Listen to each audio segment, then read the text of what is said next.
Welcome to our channel where we delve into the shadows, embracing the eerie and the unsettling.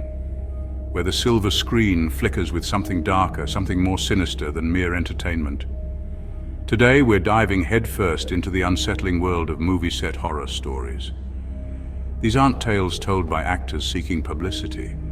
These are whispers carried on the wind, chilling accounts of when the line between fiction and reality blurred, leaving behind a residue of fear. Make sure to turn off the lights, sit back and prepare to be terrified. The Exorcist. Just the name sends a shiver down your spine, doesn't it? A film so disturbing, so profoundly unsettling, that it sparked controversy and fear from the moment it was released. But what if I told you that the terror extended beyond the screen, seeping into the very fabric of the production itself? The making of The Exorcist is plagued by stories of strange occurrences, unexplained events that left the cast and crew wondering if they had stumbled onto a darkness far more real than they could have imagined.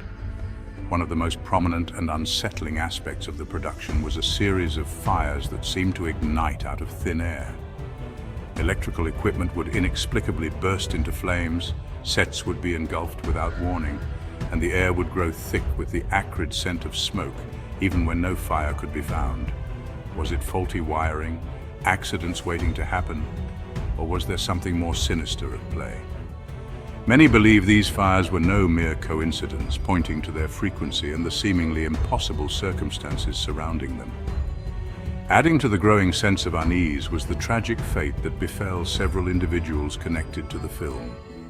Actors Jack McGowan and Vasiliki Maliaros, both of whom played significant roles in the film, passed away under mysterious circumstances shortly after filming their scenes. While their deaths were officially attributed to natural causes, the timing was undeniable, adding fuel to the fire of speculation that something wicked had attached itself to the production. But the eerie events didn't stop there. Actress Ellen Burstyn, who played Chris McNeil, Reagan's terrified mother, experienced a terrifying on-set accident that left her with a permanent spinal injury. During a stunt gone wrong, Burstyn was violently thrown across the set, her screams echoing through the silent studio as the crew rushed to her aid. Was it a miscalculation, a tragic error in judgment? Or was it something more, a malevolent force pushing back against those who dared to bring this story to life? The line between coincidence and something more sinister becomes increasingly blurred when you consider the experiences of the cast and crew off-set. Many reported experiencing vivid nightmares, their sleep plagued by disturbing imagery and an overwhelming sense of dread. Some claimed to have witnessed objects moving on their own, doors slamming shut without explanation, and disembodied whispers echoing in the dead of night. It was as if the darkness they were depicting on screen had seeped into their waking lives, a constant reminder that some doors are better left unopened. The weight of these unexplained events pressed down on the cast and crew, creating an atmosphere of fear and paranoia. Some began to question their involvement in the film, wondering if they were tempting fate by delving into such dark subject matter. To combat the growing unease, director William Friedkin, a self-proclaimed skeptic, brought in a Jesuit priest to bless the set. Whether it was the power of faith, the reassuring presence of a man of God, or simply a placebo effect, the strange occurrences seemed to lessen after the blessing. Despite the unsettling events that plagued the production, The Exorcist went on to become one of the most iconic and terrifying films ever made. But the stories of what transpired behind the scenes continue to circulate, whispers of a darkness that refused to be contained by the screen. Was it the power of suggestion, the weight of expectation, or something truly unexplainable? The answer, like the shadows that clung to the production, remains elusive. Poltergeist, a film that tapped into our primal fear of the unknown, the terror that lurks just beyond the veil of reality. It chilled audiences to the bone, leaving them afraid to look at static on their television screens. But while the film's scares were the product of clever filmmaking and special effects, the real-life events surrounding the production are the stuff of nightmares. The making of Poltergeist is shrouded in tragedy, a series of untimely deaths that have led many to believe the film was cursed. One of the most unsettling aspects of the alleged curse is the untimely demise of several young actors associated with the film. Heather O'Rourke, the adorable child actress who played Carol Ann, the film's heart-wrenching target of the otherworldly entities, passed away at the tender age of 12. Her death, attributed to complications from a misdiagnosed medical condition, sent shockwaves through Hollywood and left an undeniable chill in the air. Adding to the growing sense of unease was the tragic fate of Dominique Dunne, who played Dana, the teenage daughter in the film. Dunne was tragically murdered by her ex-boyfriend just months after the film's release. A horrifying act of violence that shook the cast and crew to their core.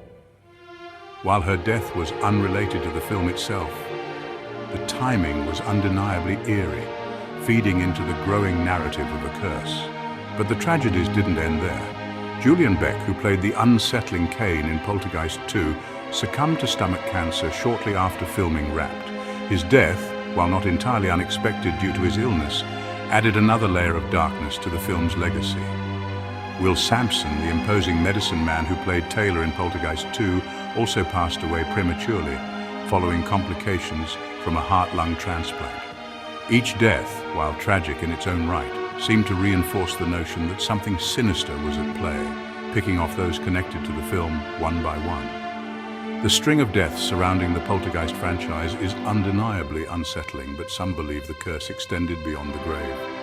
Stories circulated of strange occurrences on set, unexplained accidents, and an overwhelming sense of dread that permeated the production. Some crew members reported feeling cold spots, sudden drops in temperature that seemed to defy explanation. Others claimed to have witnessed objects moving on their own, as if manipulated by unseen hands. Perhaps the most chilling anecdote involves the use of real human skeletons in the film's iconic swimming pool scene. To cut costs, the filmmakers opted to use real skeletons instead of artificial ones, unaware of the potential consequences of their decision. According to legend, Native American actors involved in the scene warned that using real human remains would anger the spirits and bring about a curse. Their warnings went unheeded, and many believe the decision to use real skeletons contributed to the string of tragedies that followed. The weight of these events hung heavy over the subsequent Poltergeist films, casting a long shadow over the franchise.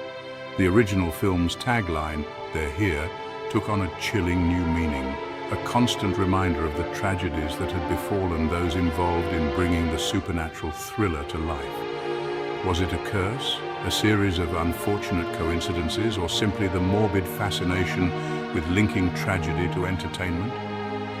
The answer, much like the spirits that haunted the Freeling family, remains shrouded in mystery.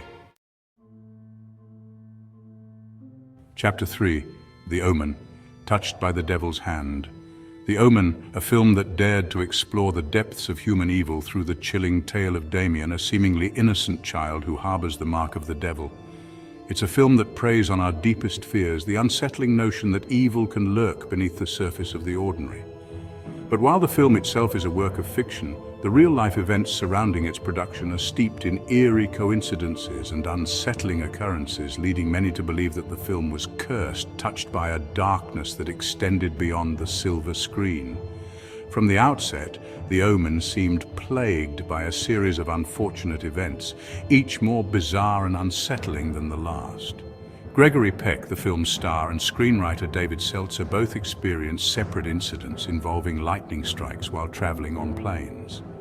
Peck's plane was struck by lightning, narrowly avoiding disaster, while Seltzer's hotel room was struck, leaving him shaken but unharmed. These eerily similar events, occurring within a short time frame, sent a shiver down the spines of those involved in the production. Was it a coincidence, a freak occurrence of nature, or something more? But the unsettling events didn't end there. Mace Neufeld, one of the producers of The Omen, had his office in London bombed by the IRA just days after filming began. While no one was hurt in the attack, it served as a stark reminder of the real-world dangers that lurked beyond the controlled environment of a film set. These incidents, while seemingly unrelated to the film itself, created an atmosphere of unease, a growing sense that something was amiss. As filming progressed, the strange occurrences continued to mount, each one seemingly more bizarre and unsettling than the last.